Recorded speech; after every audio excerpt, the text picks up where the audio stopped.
So hi everyone, my name is Killian. I work at Algorithm Watch. That's an organization that fights for better AI governance. And here's my colleague. I'm Jill McArdle. I work for Beyond Fossil Fuels. We're normally an organization that works on the energy transition in the power sector. We don't normally work on tech, but data centers and AI have brought us into this big AI debate. Yeah, both our organizations could be working on many other issues, but we really met over this topic of AI's energy consumption. And to kick us off, I wanted to show one brief example of a data center that has been built by xAI in Memphis, Tennessee, in the US. And what you can see here is like a thermal camera image of this massive data center, which is one of the biggest ones that X is running for their AI systems. And the little red dots around it are gas turbines that have been set up to power this data center. And that really gets us into the topic, and that's in a nutshell what we want to talk about right now. Why are data centers linked so much to fossil fuels, and what does AI have to do with it? But to zoom out and to give you a little bit more context, this is an image, what you see now on the slide, of the AI supply chain. Very simplified, the 5 steps that it takes for an AI system to be produced and to come about.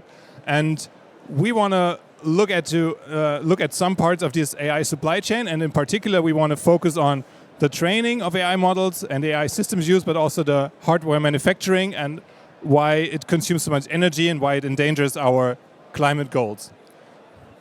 While we focus on energy and on electricity in particular, it's important to mention that there is a huge amount of other environmental impacts along the supply chain of AI that are also really relevant. Data centers, for example, consume lots of land, especially sometimes in densely populated areas. Data centers consume lots of water, which can be a particular problem in very dry regions. You need to mine lots of minerals and rare earth to produce the hardware for the AI supply chain. And yeah, there's also a huge pile of trash, of e-waste that is being produced after the hardware is burned out. So lots of other environmental impacts, but we decided to focus on the energy and emissions nexus, right? And that's what we want to talk about right now for the next 20 minutes. And just to hand over to Jill in a bit, that has been looking at this in way more detail in a report.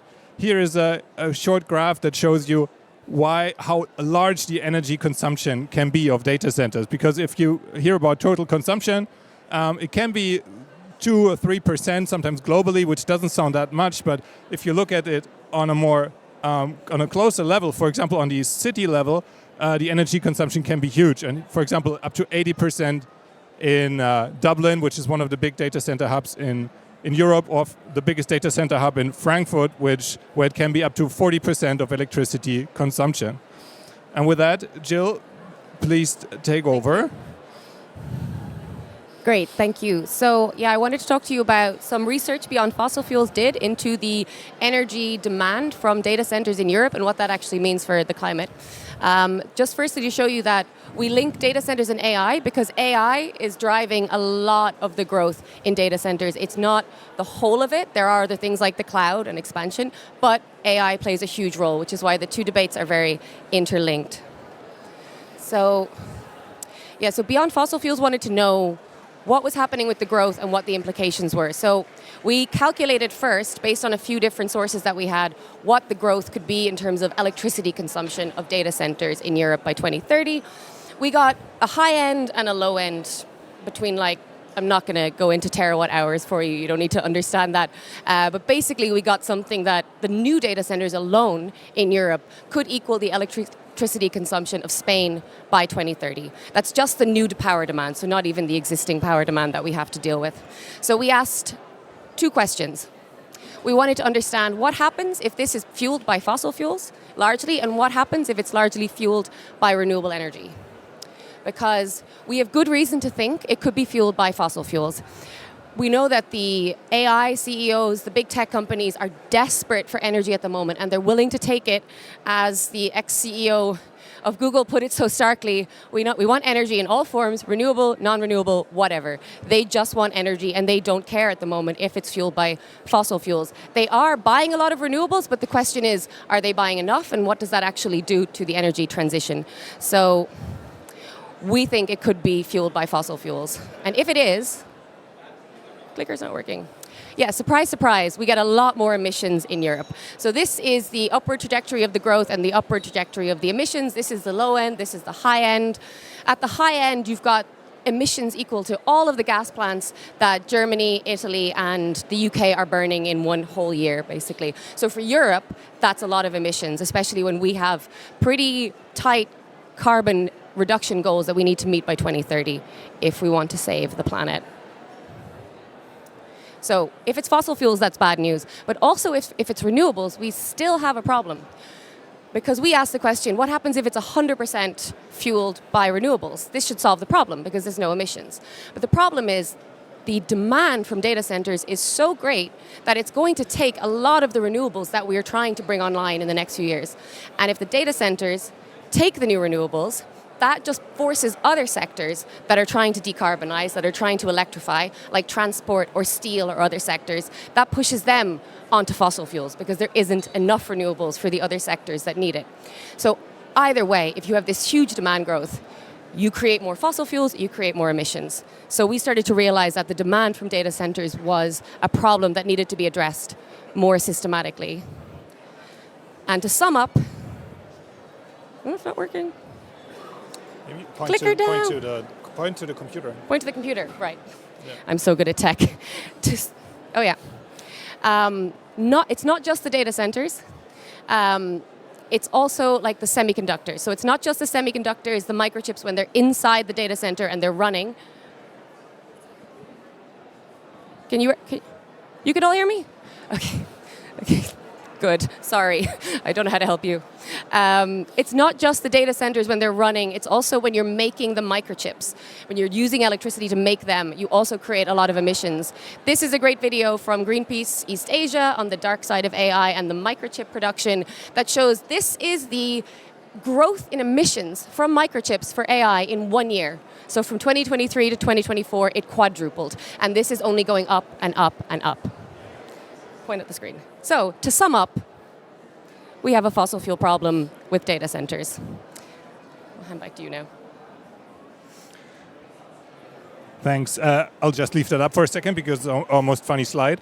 And now that Jill explained the entire problem of the increasing energy consumption, I wanted to spend a little bit of time in explaining why is that actually happening. What is behind that? Why is AI such a big part of that? And one aspect is the training of AI models, because back in the day we used to look at AI and the training was energy intensive, but it was not, it was still okay, it was manageable. But what really has changed is that there's a bigger is better paradigm in AI development.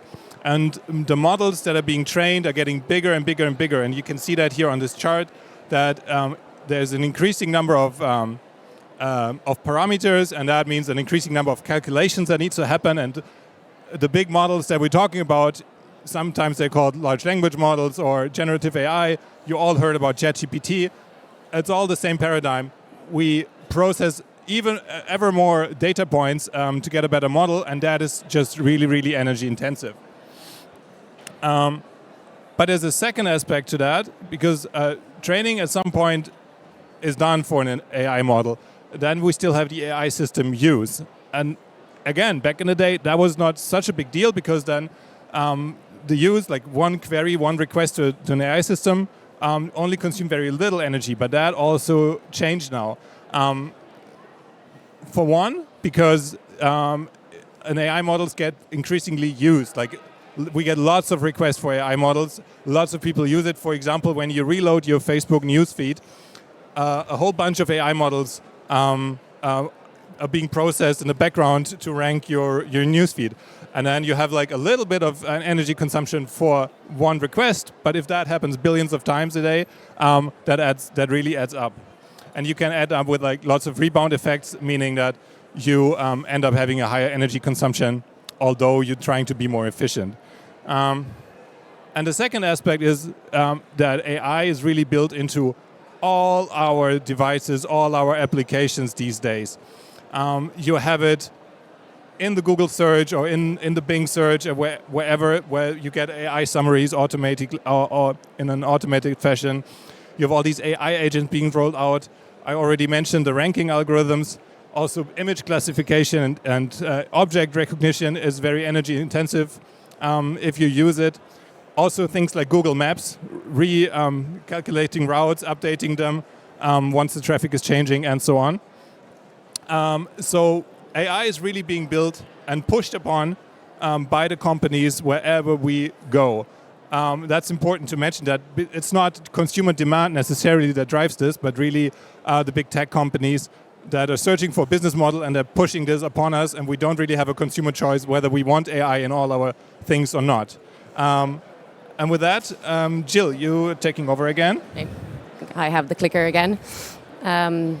Yeah, so a little bit about these companies and what they're doing and what they're not doing and what they should be doing to deal with these problems. So firstly, here's some news headlines about some of the big tech companies. A few years ago, these companies came out with very impressive sounding climate commitments to be carbon negative, carbon neutral, fossil free by 2030.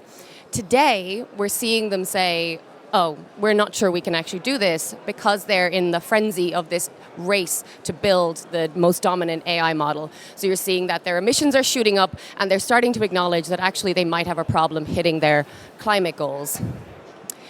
This is to say, this is Microsoft and Google who actually have had quite credible climate commitments. And so it's at least they're being transparent right now by saying, we may have a problem meeting these goals. Amazon is a slightly different story because Amazon did not have such credible climate commitments to begin with. So I'm pointing at the wrong direction again. Yep. There we go.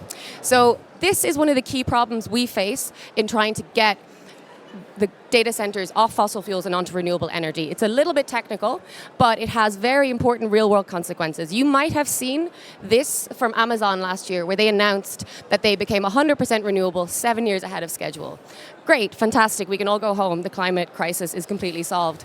Of course, it's not, because what they really mean when they say they're 100% renewable, they mean they're buying renewable energy certificates, and these are annually matched against their real energy consumption. And the problem with these certificates today is that you end up with this kind of perverse situation, that a data center can claim to be solar powered at night, because a company can buy a certificate from, say, renewable energy that's produced during the day in Spain, and they can use that to offset the fossil fuel energy or the whatever energy they're really using to power their data center that might be in Germany, that might be running at nighttime. And the problem is there's very little incentive in this system for the companies to actually buy renewable energy that's directly deliverable to their data center. And that's what we need. That's where we need to go if we actually want to get our grids. That's more for a renewable energy conversation. If we want to decarbonize our grids and get them onto renewables, the energy you buy needs to be deliverable, it needs to be local, it needs to be hourly matched to your data center. So we know where we need to go. The problem that this creates today is that you end up with a big gap between the company's reported emissions and their actual data center emissions. So The Guardian did this study that came up with a 662% gap between the reported emissions from data centers from the big companies and what we call location-based emissions, so the real emissions on the ground are. So we need to change this system, make it more credible. Google, for example, is on board to do this, but companies like Amazon and Meta down here are doing what we can call like lobby efforts to try and push us towards an even worse system. So they have this emissions first partnership. We don't need to go into the details. I'd be happy to tell you about it, where they're really pushing for more of an offsetting approach to renewable energy, so they don't have to worry about the energy on the actual grid where they're operating. And I just wanted to mention briefly that it's not just energy where they're doing offsetting, it's also in water. So here is from The Guardian as well that showed that companies like Amazon and Google are claiming to be water positive, while some areas where they're building data centers have, let's say, they could be drought-affected areas, and there's not a lot of water in those regions. Now, the problem with water offsetting is that it does not matter to you if you're in a drought-affected region if Google or Amazon is buying water and putting it somewhere else in the world. This has no impact on the drought-affected region. So offsetting, whether it's energy or whether it's water, really doesn't work as a strategy for reducing emissions or fixing climate impacts. So what else are the companies are doing? You might also see a lot of news about nuclear energy. So Google, Amazon, Microsoft, they're all signing major deals to either bring small modular reactors online or to restart nuclear power plants. Now, the problem is the small modular reactors, they don't exist, and they are unlikely to exist in the next 5 years. They certainly won't exist. They may not exist in the next 10 years. So they're not coming in anytime soon to fix this problem. Nuclear, big nuclear as well, is going to take a very, very long time to build. It's extremely expensive and extremely risky. So these are not solutions to the short and mid-term energy crunch that we're facing from data centers. And the companies know this. And they know that it's really between fossil fuels and renewable energy. And they are promoting this as a bit of a distraction, which is why we think they're putting their heads in the sand a bit. And one thing I wanted to mention, the last thing I wanted to mention about what the companies are doing is that they're starting to posit that it doesn't really matter the emissions from data centers, the emissions from semiconductors, because AI is going to come in to solve the problem. So here you have the ex-CEO of Google saying, we're not going to hit our climate goals, let's just bet on AI and let's not worry about it. Here you have the head of Brad Smith, the head of Microsoft, saying, yes, our climate goals are out of reach, but we're pretty optimistic that AI is going to do so much good that it's going to solve this problem. Here you have the Google pushing the idea that Europe's climate goals can be met with AI, and Amazon also talking about AI. And really, this is a way for the companies to deflect attention from the actual impacts of AI that we're seeing today. Because it's fine to have this conversation, but there is no substantive evidence today that AI is actually going to be able to offset climate emissions in the future. It's very speculative, and this is very risky because today we have real-world emissions that we need to deal with. And yeah, still me? Yep. So in terms of what we can do about this, well, we think that the bare minimum is that the companies need to be committing not to use fossil fuels for their data center and AI expansion. They have the money, they have the resources, and they need to get serious about this and maybe stop with some of the more distracting politics that they're engaged in. But we're not seeing a lot of action from the companies on this. As I said, they buy renewables, but their growth is vastly outstripping the renewables that they're buying. So we're going to be waiting a long time for the companies to solve the problem. But luckily, it's not just the companies working on this. We have a whole campaign of civil society groups engaged who are asking for AI systems to be made compatible with planetary boundaries.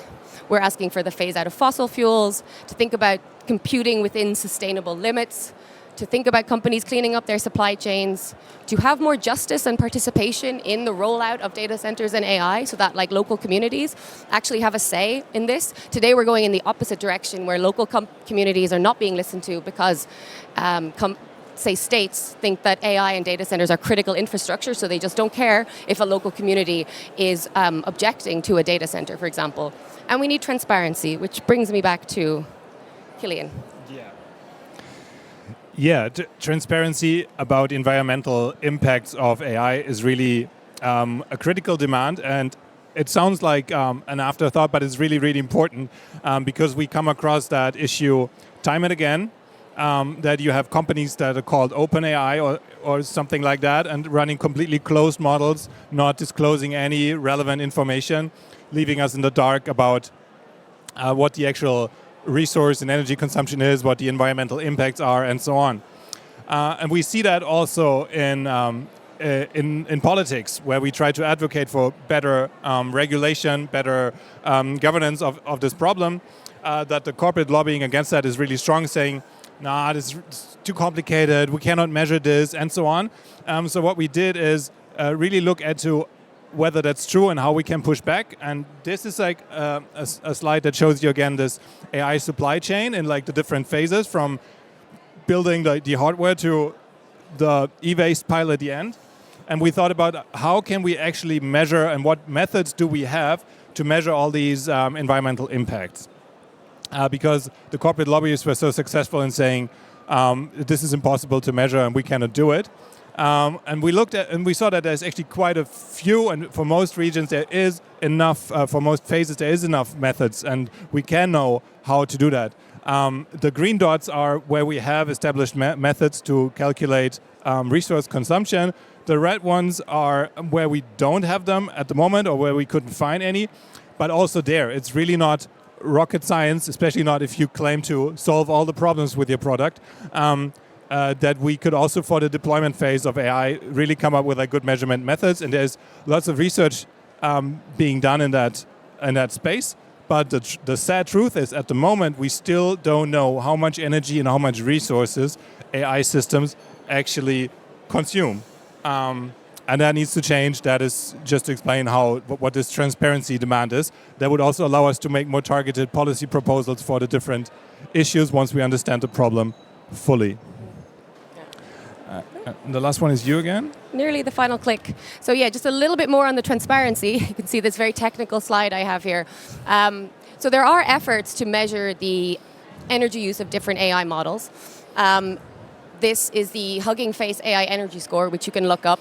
They are running into problems, of course, that they have to do a bit of guesswork because, as Killian mentioned, some of the bigger models, they're closed models. Like OpenAI is actually a closed model. So it's really hard to see inside the model to see how much energy it's using. And without that transparency, you can't make a benchmark to compare the different energy uses from the different models. Data centers too, from the big tech companies, there's a big lack of transparency. So we don't know the emissions per site of data centers. This is not something that the companies are disclosing.